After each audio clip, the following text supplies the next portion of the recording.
Bayangkan sebuah negara modern, makmur, dan menjadi pusat teknologi dunia.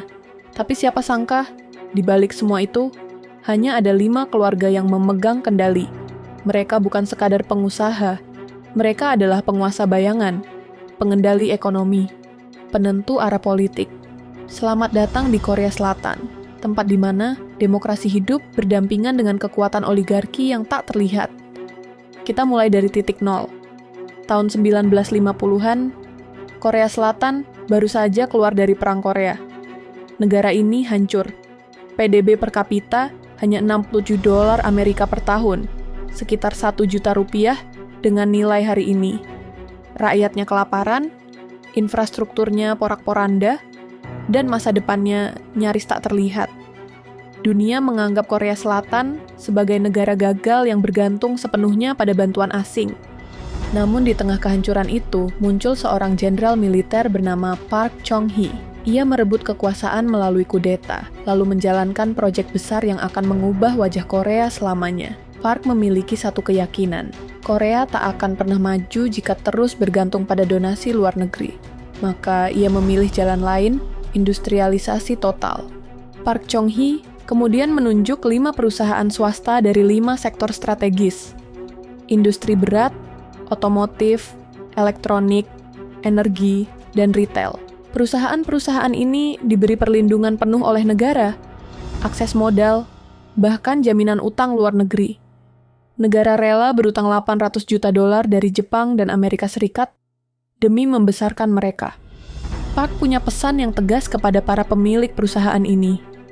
Jika kalian tumbuh, kami lindungi. Jika kalian gagal, kami singkirkan.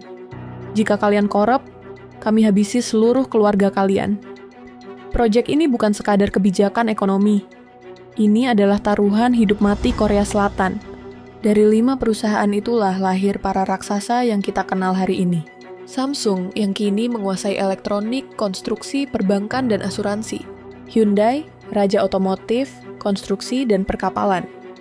LG, pemain besar di elektronik, kimia, dan telekomunikasi. SK Group, penguasa sektor energi dan jaringan komunikasi. Lotte, kerajaan retail, makanan, dan properti. Kelima kelompok inilah yang dikenal dengan nama chaebol, sebuah istilah yang berarti klan kekayaan. Tapi mereka bukan sekadar kelompok bisnis, mereka adalah dinasti. Dalam waktu 3 dekade, kelima chaebol ini berhasil mengubah wajah ekonomi Korea. Ekspor meningkat 400%, ekonomi tumbuh 10% per tahun. Jutaan lapangan kerja tercipta. PDB per kapita naik dari $67 menjadi lebih dari $6.500. Dunia menjuluki fenomena ini sebagai Miracle on the Han River. Tapi di balik semua kemegahan itu, muncul bayangan baru. Karena kekuatan ekonomi mereka terlalu besar, perlahan mereka mulai masuk ke dalam ranah politik. Mereka tak hanya memengaruhi kebijakan, tapi juga membiayai kampanye, menjalin pernikahan antar keluarga konglomerat, bahkan menekan media dan oposisi. Di titik ini, chaebol bukan lagi pemain ekonomi. Mereka menjadi aktor politik, sebuah entitas yang beroperasi layaknya negara dalam negara.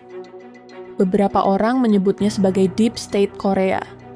Skandal demi skandal mulai bermunculan. Heather Cho, putri bos Korean Air, memaksa pesawat berputar balik hanya karena kacang macadamia disajikan dalam kemasan.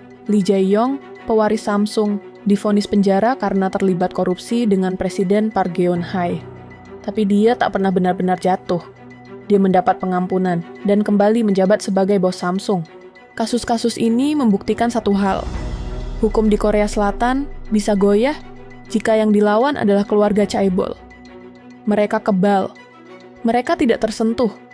Mereka terlalu penting untuk dijatuhkan. Ironisnya, rakyat Korea punya hubungan cinta dan benci dengan chaebol. Di satu sisi, mereka tahu bahwa 5 keluarga ini telah membawa Korea dari kemiskinan menuju kemajuan. Tapi di sisi lain, mereka muak dengan korupsi, nepotisme, dan kekuasaan yang tak bisa disentuh hukum. Nepotisme menjadi hal biasa.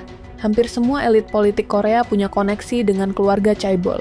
Presiden, menteri, hakim, semuanya memiliki relasi. langsung atau tidak langsung. Bahkan beberapa presiden Korea pernah dituduh mundur karena tekanan dari kelompok-kelompok ini. Tapi semuanya berakhir sebagai kabar burung, tanpa investigasi yang berani. Kini, perusahaan-perusahaan Chaebol menyumbang hampir 76% PDB nasional. Angka yang mencengangkan, tapi juga angka yang berbahaya. Karena jika satu saja dari mereka jatuh, ekonomi Korea bisa runtuh. Dan mereka tahu itu. Itulah kekuatan mereka. Itulah kenapa tidak ada yang berani menyentuh mereka. Dunia memandang Korea Selatan sebagai negara demokratis modern. Tapi di balik layar, ada kekuatan tak terlihat yang menentukan arah masa depan. Bukan parlemen, bukan suara rakyat, tapi 5 keluarga besar yang mengendalikan lebih dari setengah roda ekonomi nasional. Model ini tidak hanya ada di Korea, kita melihat bentuknya di Rusia, oligarki pasca Uni Soviet, di Amerika, dominasi Big Tech, di Indonesia, konglomerat lama yang dekat dengan kekuasaan. Pertanyaannya sekarang, apakah demokrasi benar-benar bebas jika ekonominya dikendalikan oleh segelintir elit?